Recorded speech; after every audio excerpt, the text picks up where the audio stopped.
Hey friends, and welcome back to the 𝐚𝐭 Homestead. I'm 𝐚𝐭, a first-time homesteader following in the footsteps of my homesteading forebears, and today we are going to be freeze drying some raw milk. If you guys don't know, I got a milk cow. She's super stinking cute, but she is giving me so much milk. I'm only milking her once a day and I'm getting 2+ gallons a day. And when I was milking her twice a day, so in the morning and the afternoon, I was getting so much milk. I was like, all right, I gotta go down to once a day. And I'm gonna be drying her off next month, which means I will stop milking her because she's close to having a baby. So I am figuring out right now what to do with all the milk. And one of the things that I'm doing with the milk is freeze drying it. So let's freeze dry some raw milk. Check it out. I can show you guys the process and it tastes super stinking good. So let's do it. Here is all of my milk. Check out these cream lines. Yum. She was really happy that day. But the cream we have to scoop off if we are going to freeze dry our milk. Okay, the first step to preparing the milk to freeze dry is to get all of this cream out, or at least a majority of the cream out. And you can freeze dry any milk that you get at the store as well. They're probably not going to have a cream line like this because milk at the store is generally homogenized, meaning that this is mixed together, but you can still freeze dry it. And most freeze dried milk that you will find to buy is skim milk because fat can cause it to spoil. So I just use a tablespoon and I just scoop this cream off and try not to make a mess. So just right off the top into here. And I use this cream to make ice cream. I've made macaroni and cheese with it. And, you know, I'm still finding uses for it. So, you know, I will just drink that cream. I love, love, love fat. So stinking good. So I'm just gonna do my best to get as much cream out as I can. All right, look at all of that cream, yum. So you can use this in place of heavy whipping cream in recipes. And we're just about down to the milk. So see how the cream line has pretty much disappeared? If I keep going, it's just gonna be milk. So now I'm gonna take this, pour it in a bowl with some other milk that I had already prepared for freeze drying. So I already skimmed it and put it into a easy pourable bowl. So that's what I'm gonna go do with this. So I got my milk into an easy pourable bowl. It has a lip right here, and then I just pour it into the trays in the freeze dryer. 100% do not make the mistake I made where I put the trays of the freeze dryer like on the counter and then poured on the milk and then like carried the trays to my freeze dryer. I got so much milk on the floor, it was a bad idea. So now I put it in a bowl like this and then we go over and pour it into the freeze dryer. Night and day difference. If you were doing any liquids in your freeze dryer, do it this way. To get the freeze dryer started, literally all I do is press start. It says cooling vacuum chamber, wait 15 minutes before loading trays. So this is gonna cool down in here. And then now I'm going to close the drain valve. We want this to be perpendicular. There we go. Now it's perpendicular and this will be able to get a vacuum seal.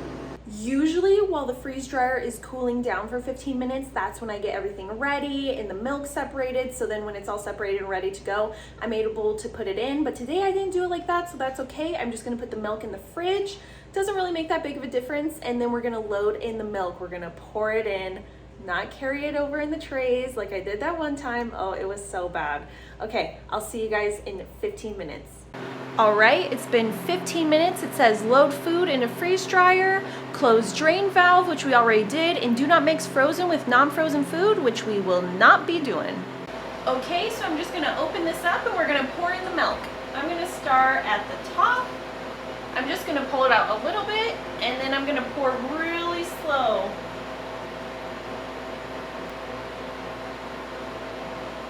All right, we're about full.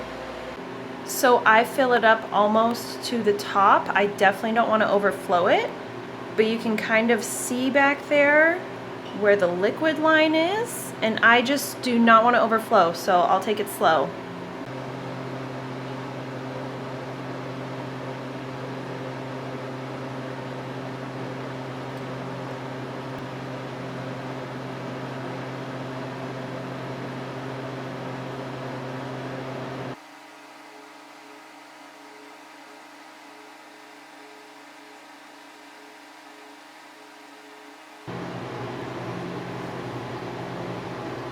All right, you guys, it has been just over 30 hours. It's finally done. I just got off stream, so I'm like, it is late. I did a late stream today, but the milk is done. It literally did 4 hours of extra drying time because it was almost done before I got on stream. I stream on Twitch TV, Gubba TV. And so I was like, oh, I better put some extra time because I literally can't do this right before stream. So I'm gonna get the trays out and then I'm gonna put them into Mylar bags and check it out. 30.5 hours, and I'm just gonna click no defrost, open drape valve to vent. Okay, so we're gonna do that right now. Gonna grab my bucket.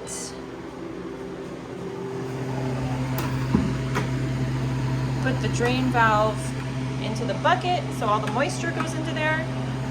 And open her up.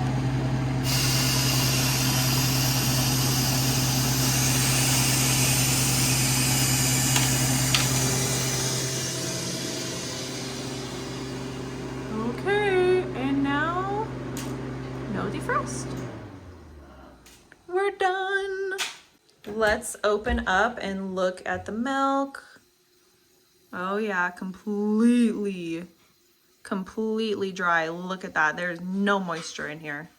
Okay, I got my freeze-dried milk out, and because I have gotten my freeze-dried milk out of the freeze dryer, 2 of these, I believe, once they're all crushed up, are going to fit in one of these Mylar bags. I got these from Harvest Right. They came with my freeze dryer, and also these oxygen absorbers, which I just opened up this vacuum sealed bag.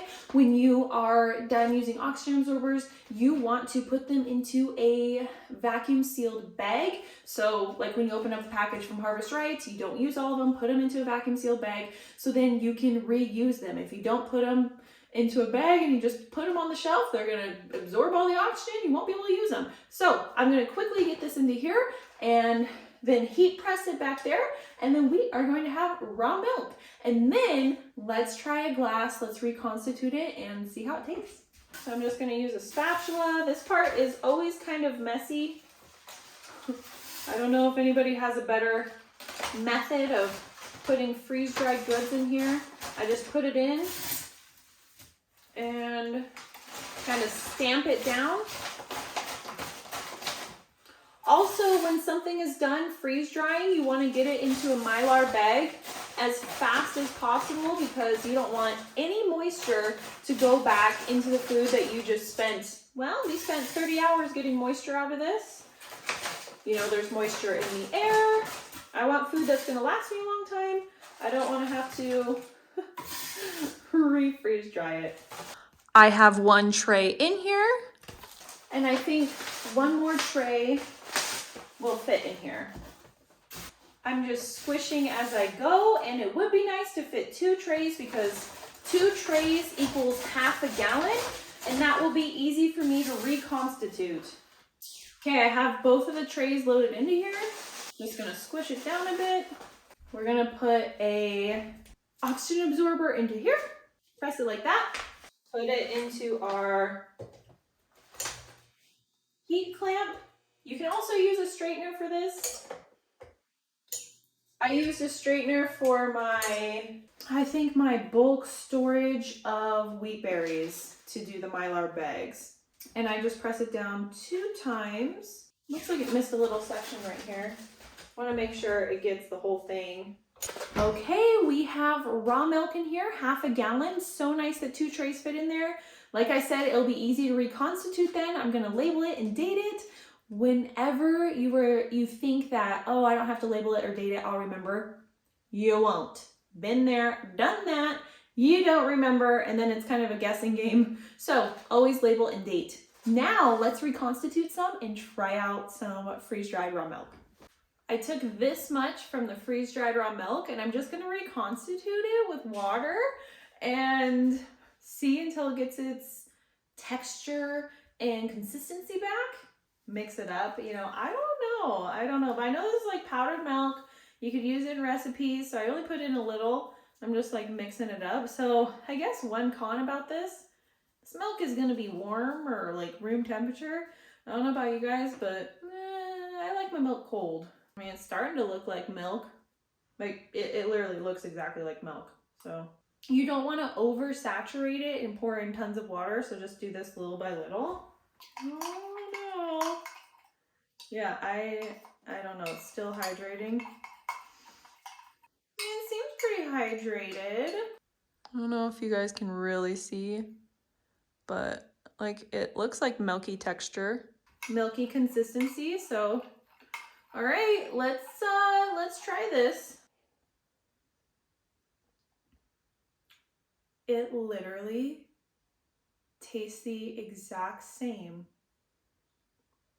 as the milk, as the raw milk before I put it in there. I mean, I wasn't expecting it to like taste crazy different, but I thought maybe a different taste. It literally tastes the exact same.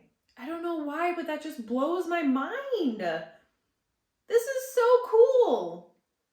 So that's a comfort knowing that if I ever want some raw milk down the road or there's an emergency situation, I can still enjoy raw milk. It literally tastes the exact same. That is so cool. Well, in case you were wondering if freeze-dried milk tastes the same as the milk in your fridge, and it was actually kind of cool just because I just got it out and the trays were cool. Wow, I'm surprised. Like, I'm gonna be honest, I wasn't completely sure, but would rate that 10 out of 10. Thank you so much for watching. I appreciate it. I had a lot of fun doing this. I love doing freeze dryer stuff, and now that it's getting into the cold season, it's freeze dryer time, so that my house isn't going to be overly hot like it was during the summer. So you can comment down below and let me know what things you would like me to freeze dry and try. Thank you so much for watching. You guys are the best. Thank you for spending your day with me and night and the last 30 hours with me as that freeze dryer went on. So it's literally nighttime right now, so I'm going to go clean up and don't do anything you don't want to do. Bye, guys!